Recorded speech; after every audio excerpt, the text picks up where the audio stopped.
Lewis's room smelled very, very familiar. That part of him lived on.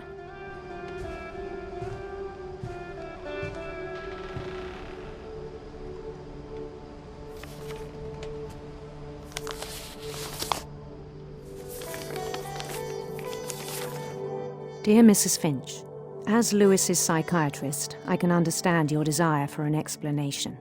As I see it, the trouble began in January, shortly after we convinced your son to seek treatment for substance abuse. Newly sober, I believe Lewis first noticed the monotony of his daily life.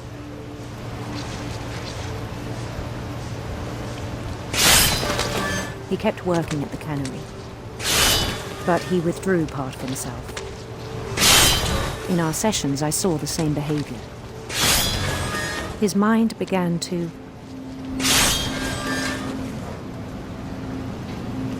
wander. I asked him to describe it. He said he started small, imagining a labyrinth. He'd feel his way about. Then something moved. Bats and toads.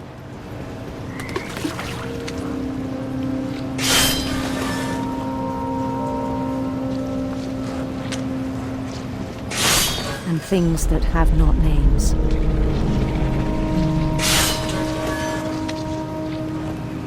He knew it was all in his head.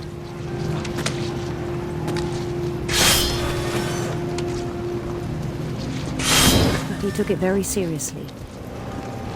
I had hoped he'd find himself.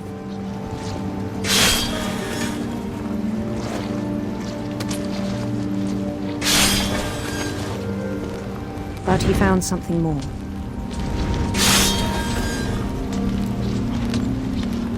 I worried about him then. Daydreaming at the cannery.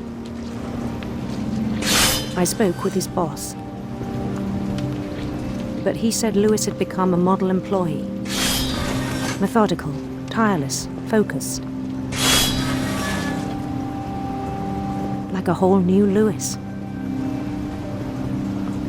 So I let him go on.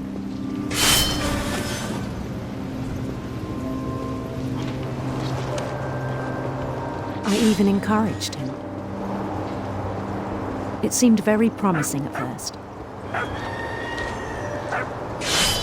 He told me he'd made a new friend.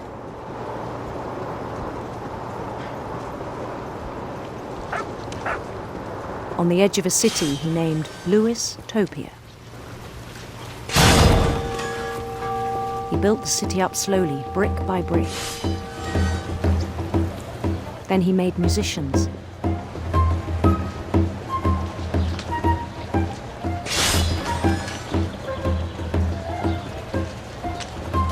And songs for them to play. He talked about starting a band. And he was always humming something. Every day his imagination grew stronger.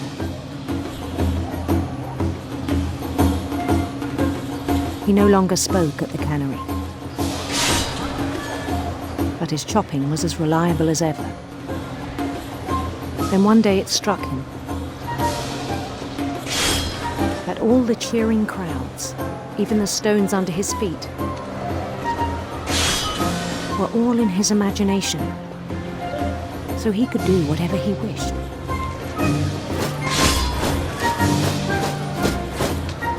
He held an election for mayor. And he won. They begged him to stay, but his mind was already wandering. It became a game for him.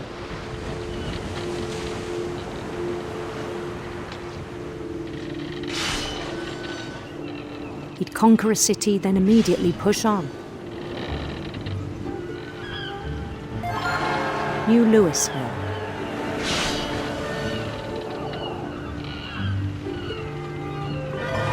St. Louis. He started drifting away from our reality.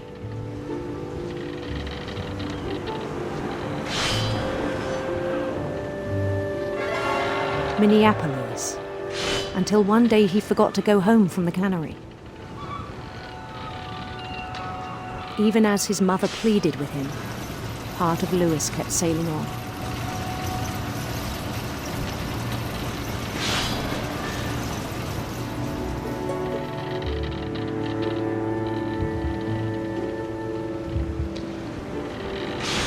In Lewisburg, he heard rumors of a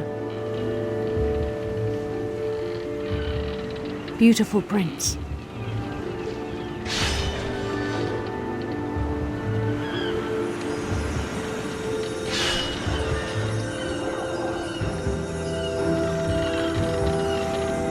The prince was on his own quest for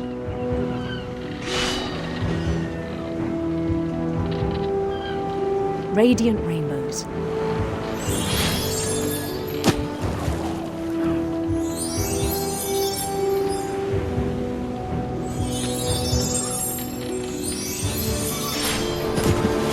He followed the sound of his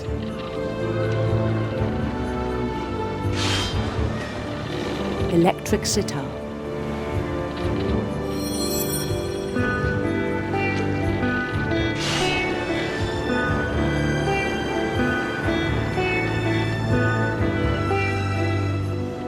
His chase led him to a golden palace east of the sun and west of the moon.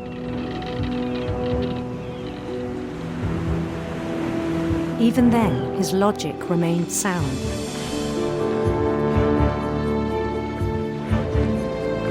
He knew the world was all in his imagination.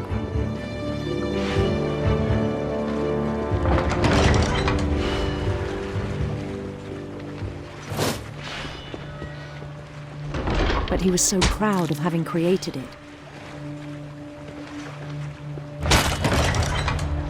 In his own eyes, he'd become something greater than a king.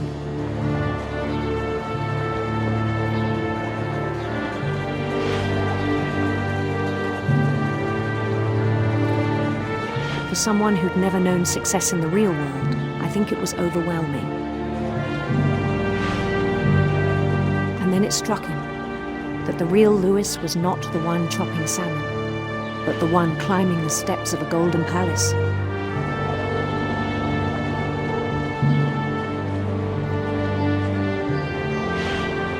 My imagination is as real as my body, he told me.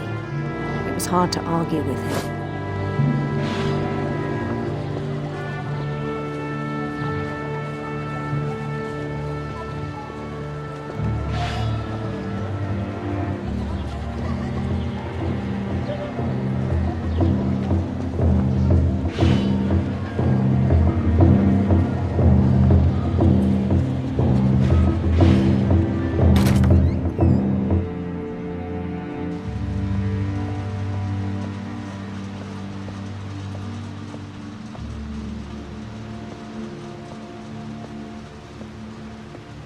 Began to forget the world we know.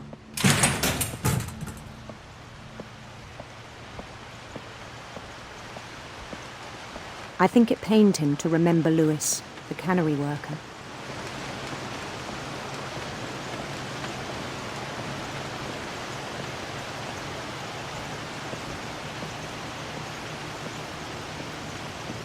He began to despise the man with a royal contempt.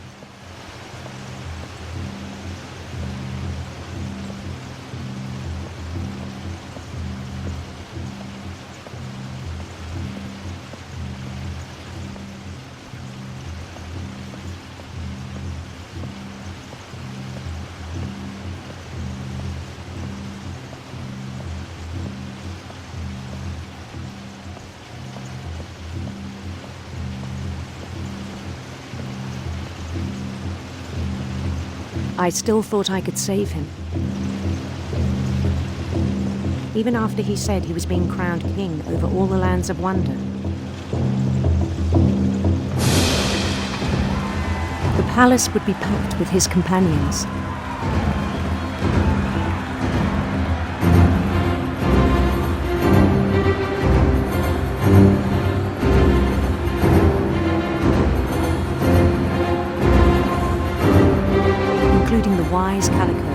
insisted on inviting me.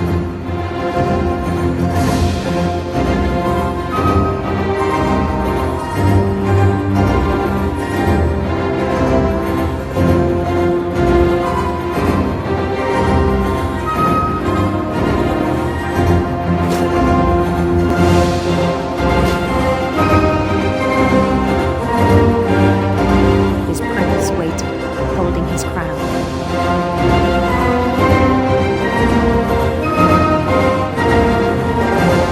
There was only one thing left to do.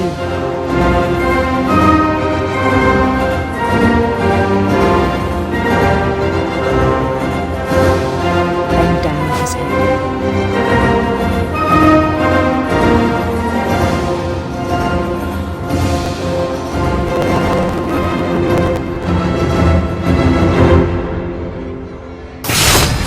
And the rest I think you know. Mrs. Finch, your son was a kind man who will be missed by all of us who knew him.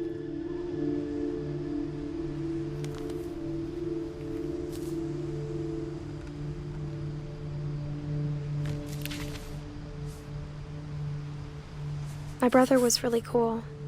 I wish you could have met him.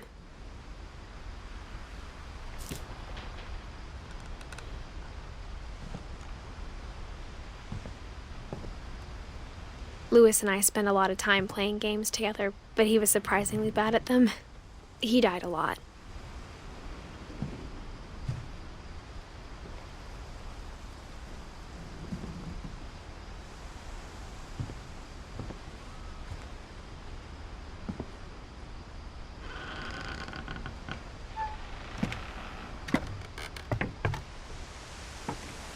On the way back from Lewis's funeral, my mom told me to start packing. She waited until the day before we left to tell Edie. I'm not sure if she wanted to make it easier or harder.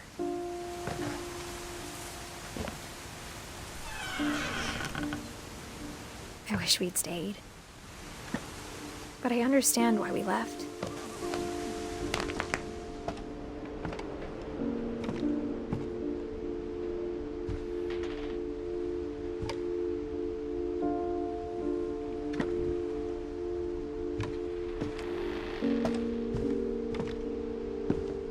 My mom ended up leaving everything behind.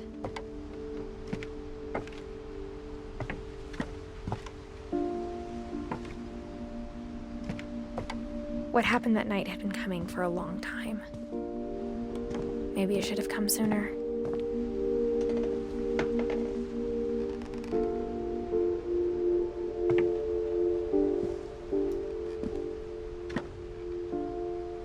But it had to end one way or another. All that's left now is to tell you about that last night.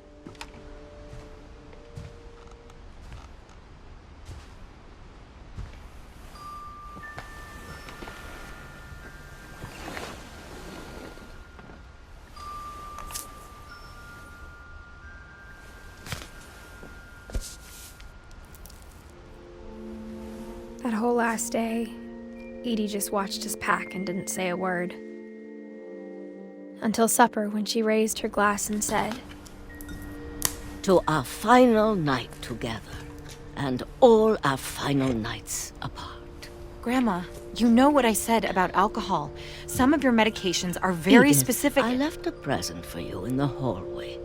Why don't you go open it? The grown-ups have to argue now. I'm sorry, you're right. We're all leaving tomorrow. Let's just enjoy our last... I'm not leaving. Edith, you're excused.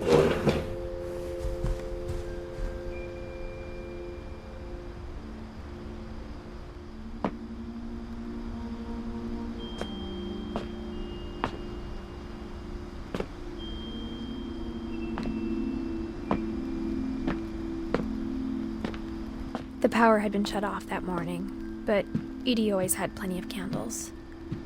When my mom sealed the library, I don't think she knew about the other entrance.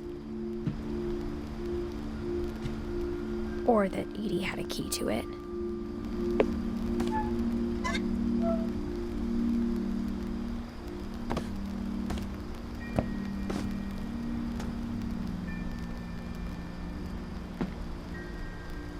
The thing you're afraid of isn't going to end when you leave the house.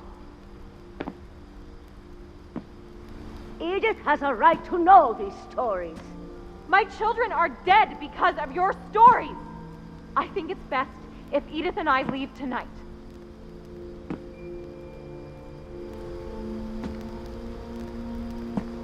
We'll have the nursing home send a van for you in the morning, okay?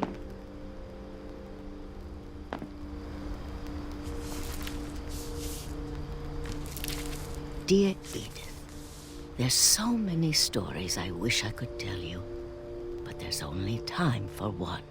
This is about what happened on the night you were born.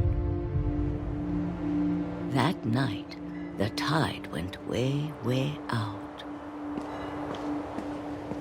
It was the first and last time I ever saw the old house aground. There'd been an earthquake out in the middle of the ocean. They called it the lowest tide in 1,000 years. God, it smelled awful. You know, I've seen that house every day of my life.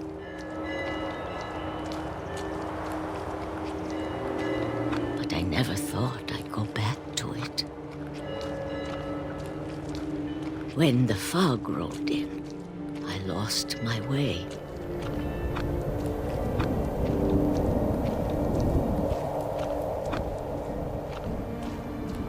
I got turned around.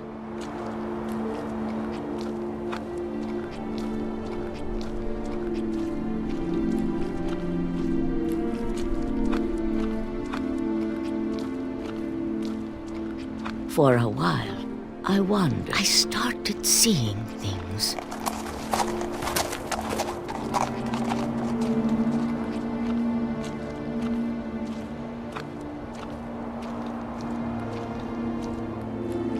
Things I'd forgotten had ever existed.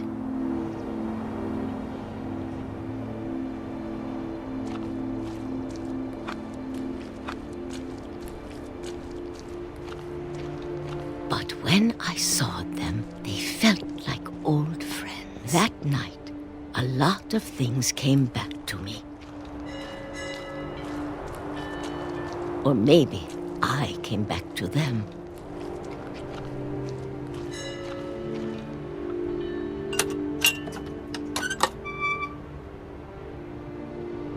Things I can't explain, but that I need you to try and... Edith, what are you doing in here? It's mine. Edith! Mom, you're gonna rip it! Let go! I kicked and screamed, but Mom dragged me to the car. I never saw Great-Grandma Edie again. The next morning, the van came to pick her up, but she was already gone. After that, we moved around a lot.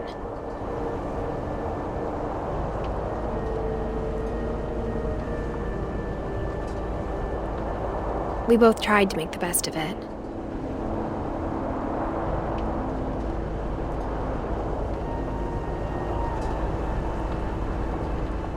A few years went by.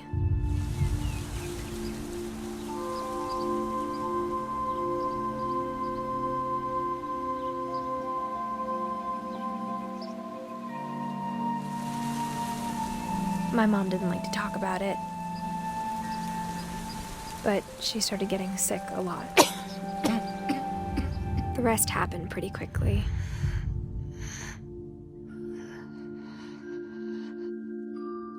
She got better for a while, and then she didn't.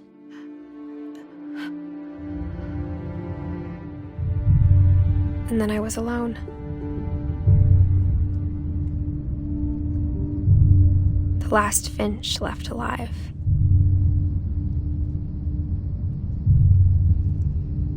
Until I found out about you. I'm still not sure what to tell you about all this. If we lived forever, maybe we'd have time to understand things. But as it is, I think the best we can do is try to open our eyes.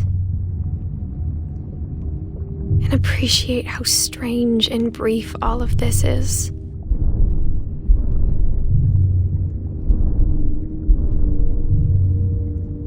This journal was supposed to be for you.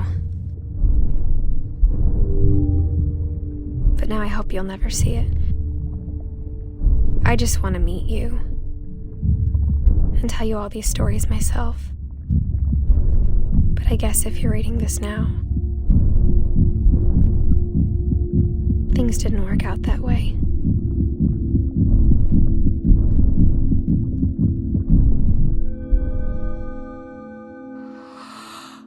This is where your story begins. I'm sorry I won't be there to see it. It's a lot to ask, but I don't want you to be sad that I'm gone. I want you to be amazed that any of us ever had a chance to be here at all. Good luck.